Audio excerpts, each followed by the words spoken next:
and welcome to the First Unitarian Church of Hamilton. Our mission is to nurture one another, serve the community, and inspire action to heal the world. The fulfillment of that mission is the work of this congregation, and the simple truth is that all of us have to undertake it. My name is Elizabeth Beckett, and I am the service leader today. As we enter into this sacred space of virtual worship, let us acknowledge that the physical space we inhabit was once occupied by people who inhabited this land with very different understandings and traditions of land use and land ownership than the settlers who came in the 1700s and later. The interaction of our settler ancestors with the people who were here led to unjust and immoral disposition of the land and its riches to satisfy the desires of the newcomers. Many of us continue to benefit from our ancestors' actions and are now being called to right this historical wrong. In the doing of this work, our actions will speak louder than our words. As we light our chalices at home, Victoria will light a chalice for our service. In a service that considers change, there is perhaps no better teacher than the world around us, as described in the words of John Sues. To be of the earth is to know the restlessness of being a seed, the darkness of being planted, the struggle towards light, the pain and growth into light, the joy of bursting and bearing fruit, the love of being food for someone, the scattering of your seeds, the decay of the seasons, the mystery of death, the miracle of birth. And our unison words, there they are appearing on our screen. May this flame be our light of friendship and love. Number 349, we gather together.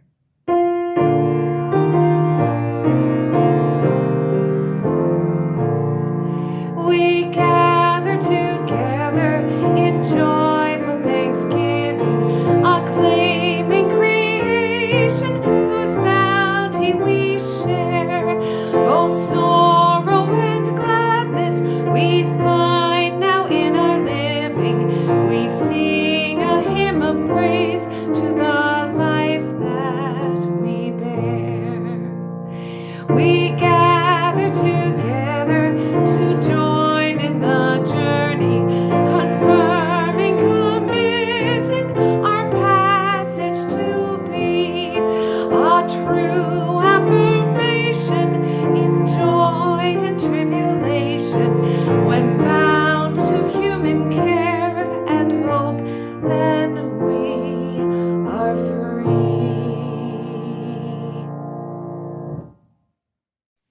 Good morning.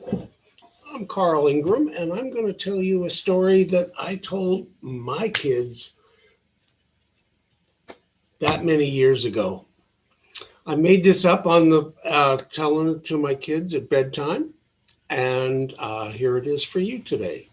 It's called Where's My Blankie? Or what my daughter used to say, Where's my blankie? In a town like yours, not too far from here, there lives a family. Dad, Sarah, Sam, the cat, share a home.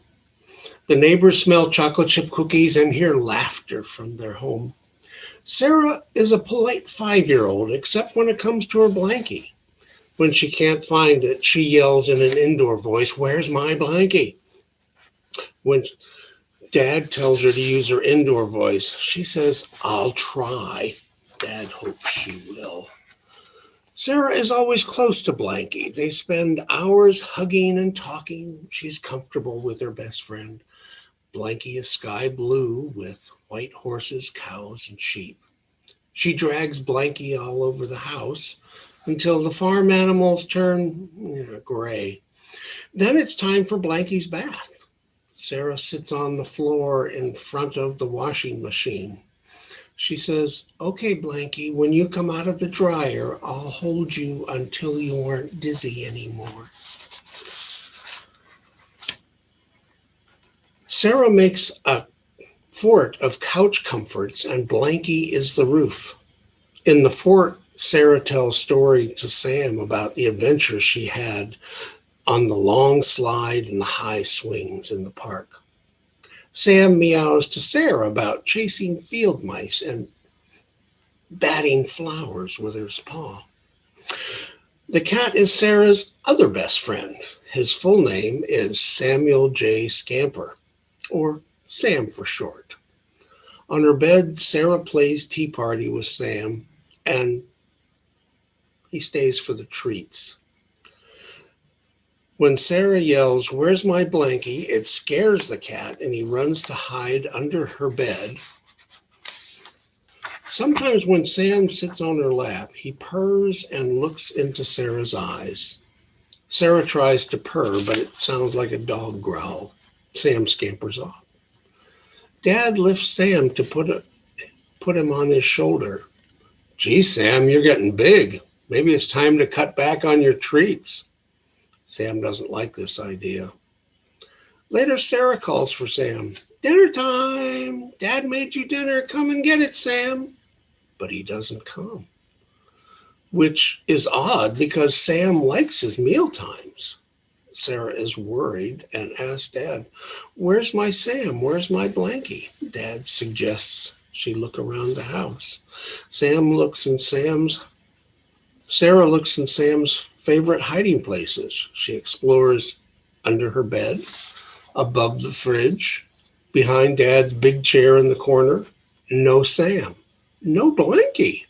Sarah sits on her bed and wonders, where could Sam be? She misses him and blankie. She yells in her loudest indoor voice, "Where's my Sam? Where's my blankie?" From her bedroom closet, she hears something. She opens the door and is surprised to find her two best friends. Sam is in the closet on blankie. She found both of them. Sarah kneels down to pet Sam's back. She notices something moving on the other side of her can, on the other side of Sam. She looks and then smiles. She sees kittens. Sarah counts 1, 2, 3, 4, 5, 6 kittens. She runs to Dad. "I found Blanky. I found Sam. And I found 6 kittens." With a smile, Dad says, "Well, I guess we can't call him Sam for Samuel anymore. Now we'll call her Sam for Samantha." Sarah smiles and said, "Samantha and her kittens need Blanky more than I do. It's not my Blanky anymore. It's Samantha's Blanky now. I mean, Sam and her kittens." Thanks for the story, Carl. This morning, as we take a bit of time for contemplation or prayer, we're going to say our words together. You'll see them on your screen in just a moment. So take a deep breath and say with me, "Lead us from death to life, from falsehood to truth. Lead us from despair to hope, from fear to trust. Let peace fill our hearts, our world, and our universe. Let us dream together, pray together, work together to build one world of peace and justice for all." Now let's join Cindy in doing some chanting together.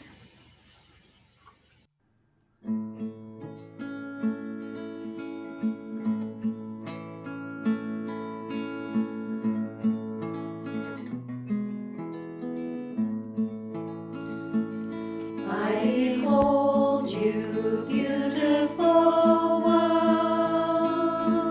I behold you, child of the earth and sun. Let my love wash over you. Let my love wash over you. I behold you, beautiful one. I behold you, child of the earth and sun. Let my love wash over you. Let my love wash over you. I behold you, beautiful one. I behold you, child of the earth and sun. Let my love wash over you. Let my love wash over you. I behold you, beautiful one. I behold you, child of the earth and sun. Let my love wash over you. Let my love wash over you.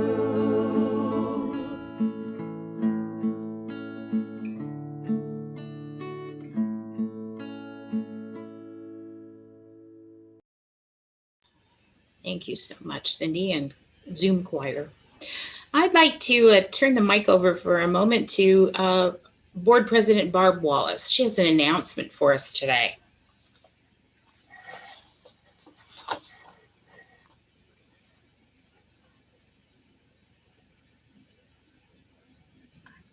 There you go. Well, okay. Right. The board is pleased to announce that we have hired an interim minister, the Reverend Jamie Boyce. We hope that she will join us in August, coming from Illinois. More details were sent to the congregation in an all-church email on Thursday. Many thanks to the interim ministry task force, who consists of Joanne Deere, Mary Solig, Gail Rapolt, and Dale Shipley for their marvelous and sustained work over the past year.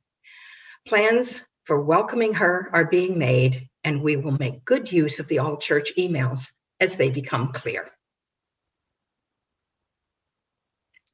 So let's take a moment for celebration. That's pretty exciting news.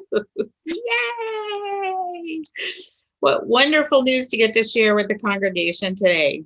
Thank you, Barb, and even more thanks again, yes, to the interim ministry team who made this possible.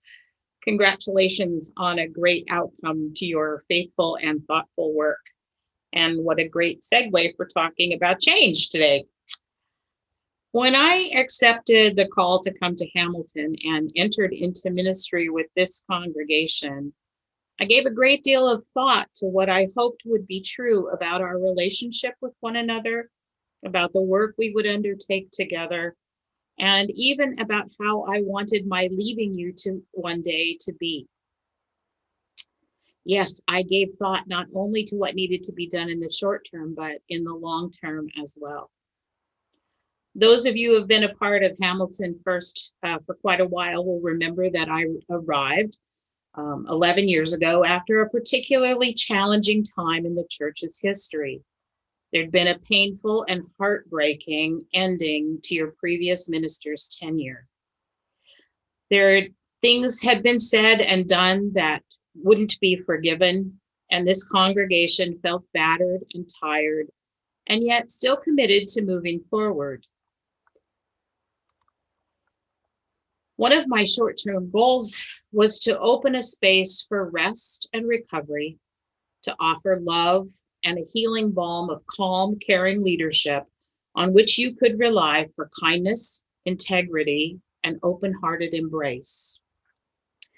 As we got to know one another, to build our relationship in shared ministry and commitment to Unitarian Universalism, we learned about each other's strengths. We called on one another to show up and give our best. We found the energy to believe in our dreams for what the community of faith could really be. As I looked long term, I wanted us to create a really good ministry together so that when the time came for me to retire, I would leave the congregation with an experience of good leave taking, a truly good goodbye. That earlier parting had left a sense of concern in the congregation. Could First Unitarian in Hamilton have a good relationship with its minister? Would it always have to endure painful and divisive endings that left hurt feelings and anger? Did people have to get mad to say goodbye? I hoped we would build a legacy of mutual respect and communal cooperation that would embed in this congregation's legacy the story of a successful partnership with your minister. I wanted that outcome for the church, for sure, but I also wanted it for me. I left my previous church feeling that I had been less than successful in dealing with their congregational dynamics and internal challenges. I knew that I wanted to be in a healthy and mutually beneficial and fruitful relationship with all of you in this congregation. And when it was time for me to retire, I wanted us all to see it as a happy outcome. And I am so happy to say that I think we've got it. And the news of Jamie's hiring and her coming in August is like icing on the cake. To tell you the truth, and I have tried to do that as often as I can, I am most proud of the relationship we've built and maintained in my 11 years with all of you. We have worked together, practiced our faith together, faced challenges together, cried and rejoiced together in love and respect and acceptance. I could not ask for a happier place from which to enter into my retirement. And I thank you for being supportive and engaged and committed to our ministry together. And now you have a new ministry coming to join your journey. It will be an exciting opportunity to consider the ways forward as a congregation. It'll be a time of exploring your strengths and your opportunities, of developing plans and strategies for addressing your faith and service priorities within this community and outside of its walls. It'll be a time of listening and reflecting and considering the future. It's also going to be a time of change. A new minister always brings new points of view, new ideas, new experience, new expertise, new questions, and a new sense of what they can do to effectively minister in their new community.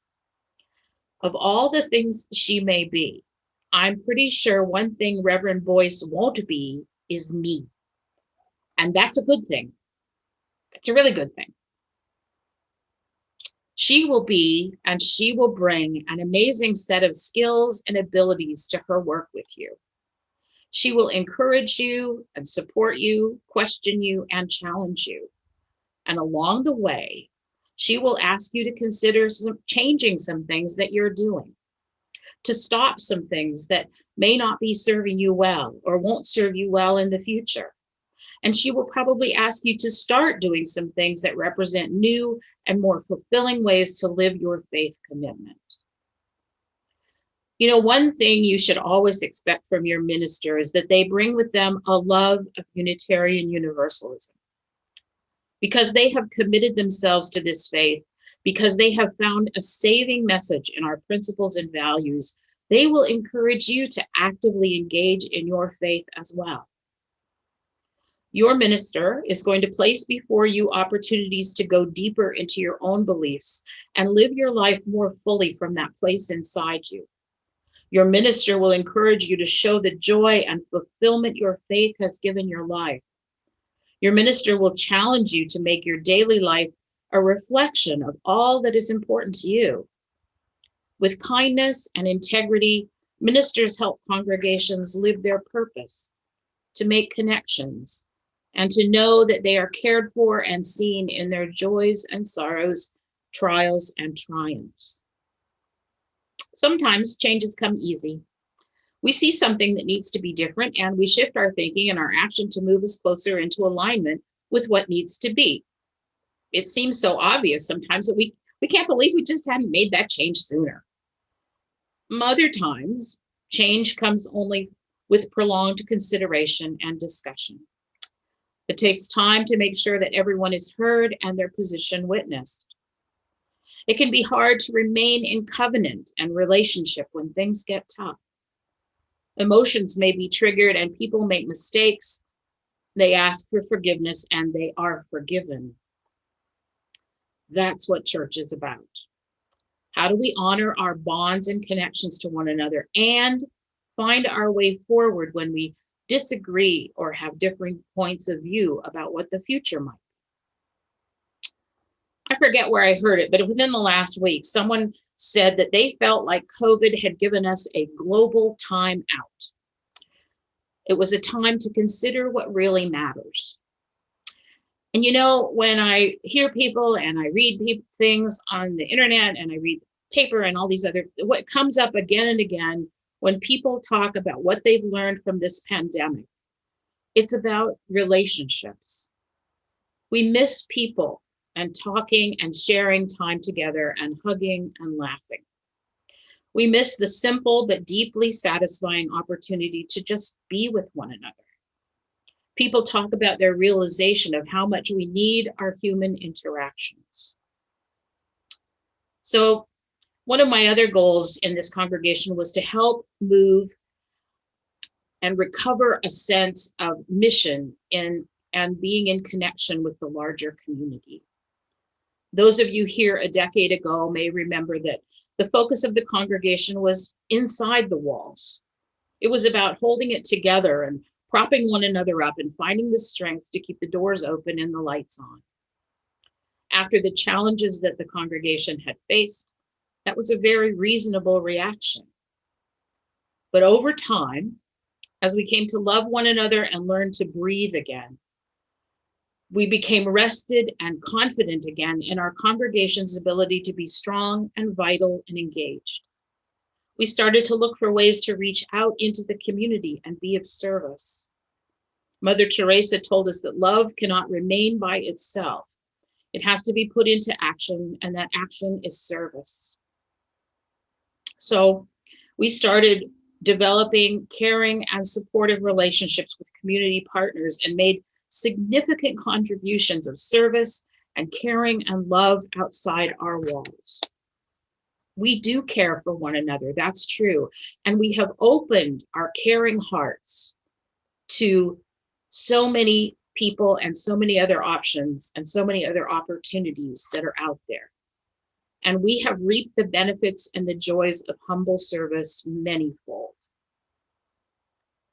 I know that considering change can seem intimidating. There's an end and there's a place where you hang while you wait for the new to emerge.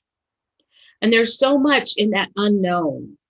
And then we can fall into fretting about whether we're going to be able to handle it, or we're going to be made uncomfortable, or what if we fail? You know, no transition happens without discomfort, because making change always takes us out of our comfort zone. They say discomfort builds character. New ways of thinking, doing, acting, and speaking require us to stretch new muscles of our being, and it takes practice and repetition to get those new muscles limbered up and working well. The only way we ever change is by experiencing that discomfort and staying the course. Making changes, of course, when you are on that course, is easier when you don't have to do it alone. One of the wonderful blessings of a church community is that we have company for the journey. There are others around to share the load. Some have made the journey before, and they can help guide. Some are younger, and they have the energy to be encouraging and enthusiastic. Some think creatively, and they can find new ways to reach that destination. Some have wisdom from journeys past that they can share. Some like to listen, some like to sing, some like to make coffee.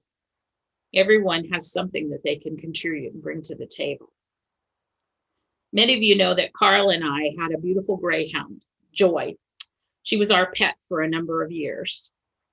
When we moved to Hamilton, we already knew that we wanted to get a greyhound.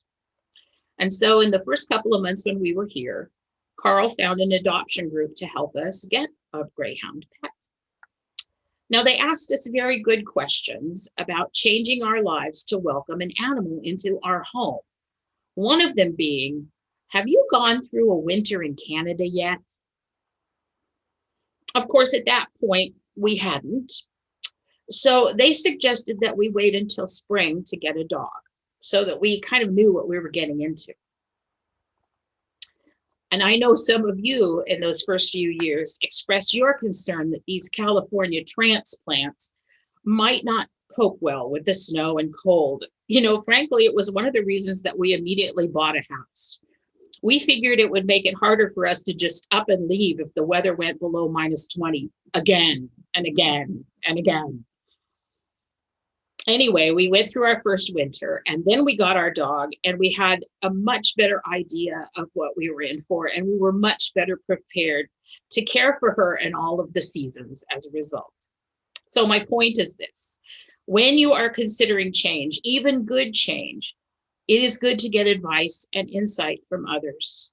Your new minister will be a source of alternative points of view and good questions as you consider the next steps as a congregation.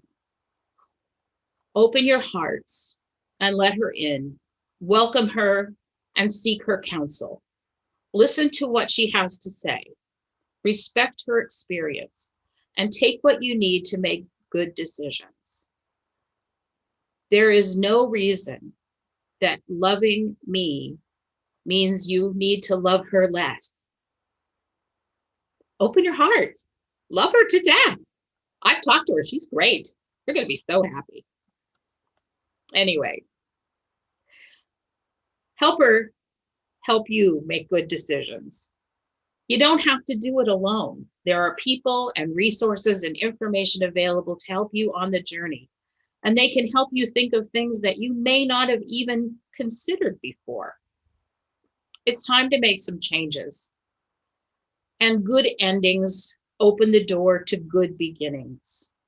I think the future is bright and hopeful for all of us. Blessed be. Number 1008, When Our Heart is in a Holy Place.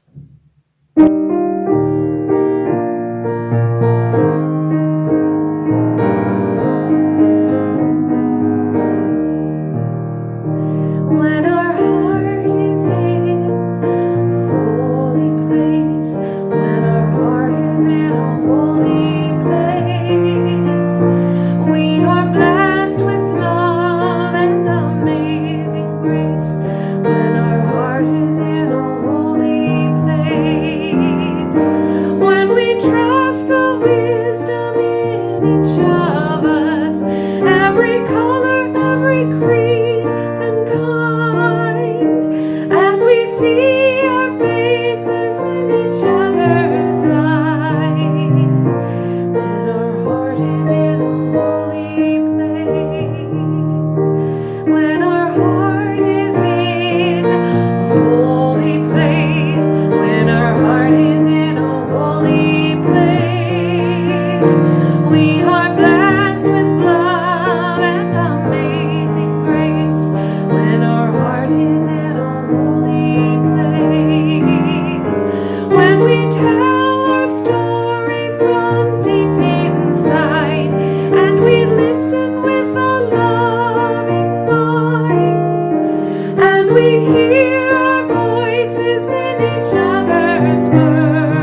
and we feel the power of each other's faith, then our heart is in a holy place. When our heart is in a holy place, when our heart is in a holy place, we are blessed with love and amazing grace. When our heart is in a holy place, when our heart is in a holy place.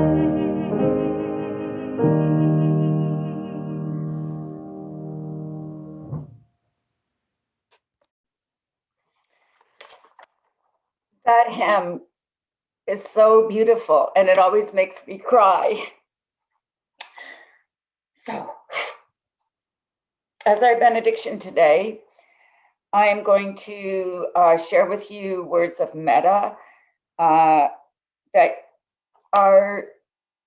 have an amazing ability to sort of change your feelings. So these are words that I often use if I'm really worried about something. I repeat these words, and so I share them with you as we begin another week. May we be well, happy, and peaceful. May we be strong and healthy. May we be safe from inner and outer harm. May we live our life with joy and with ease.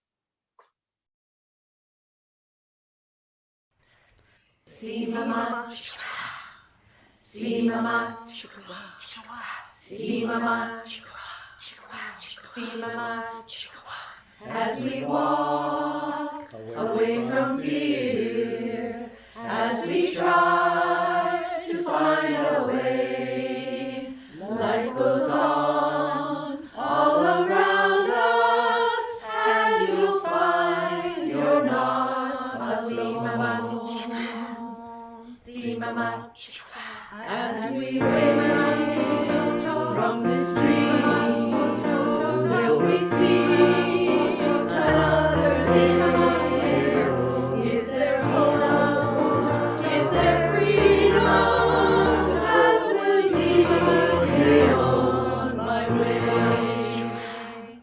See mama, we'll move on, we'll grow stronger. We will sing another song. We will dream of the promise that will bring a brighter day. See mama, life goes on. Keep on walking. There is hope in my soul, in my heart. I am reaching, and I'll leave my fears behind. We'll move on, we'll grow stronger. We will sing another song. We will dream